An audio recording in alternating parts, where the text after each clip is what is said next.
I bring in Scott McFarlane, who has been watching those court proceedings and can walk us through it. He's made his way outside the courthouse now. Scott, tell us what it was like inside. What was Donald Trump's demeanor?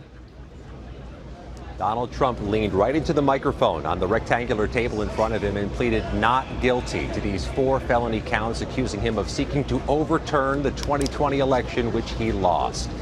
The special prosecutor just said, Nora, they're not going to seek any detention of Donald Trump or strict release conditions. He's going to be released on a bond he doesn't actually have to post, an surety bond. And there's going to be a requirement he not talk to known witnesses in this case, keeping in mind much of his inner circle could be witnesses in this case. The proceedings are really a garden variety set of proceedings in this courthouse. They do this a dozen times a day. They read the charges. They asked if he'd like them to read the full indictment, all 45 pages. He declined that. They asked him if he needed a taxpayer-funded, court-appointed lawyer. He declined that. He has his own counsel. And a couple things jumped out at me just in his body language. Just like we saw in Manhattan a few months ago and in Miami earlier this summer, he's kind of hunched over, hands clasped, making no use of the pen and paper on the table in front of him, occasionally whispering with or hearing whispers from his attorneys on either side.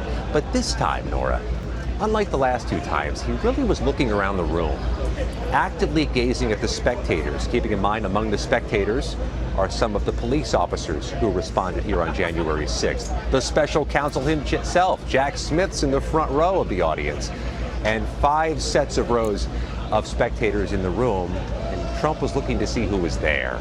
He had 2 attorneys, one on either side, and he was facing what would be the jury box, and in essence, in between him and the jury box were the 3 prosecutors. His left shoulder was pointed toward the judge, the way this room is configured, so he turned his body, pivoted toward the judge, again still hunched over, again with his hands clasped, spoke in a moderate tone, not terribly forceful, not terribly loud. He said he's not guilty, and one distinctive thing, when the judge asked him his name, he said, quote, Donald J. Trump.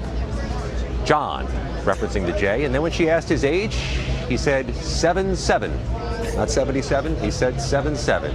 This is going to wrap, and he's going to exit the same way he came in, through one of those secured underground garage entrances, still not accessible to photos. And when this all began, Nora, the judge kindly reminded everybody in the courtroom and the courthouse, no phones, no photos, no taking any video today. Scott McFarlane, you always do such an excellent job recapping what happened inside that courtroom. Thank you very much. So now we have the former president of the United States pleading not guilty to these 4 counts against him. We're going to have this hearing next week where a trial date could be set, and it could be as soon as, well, it could be as soon as the end of this year or early next year, and will set us up for really an extraordinary moment.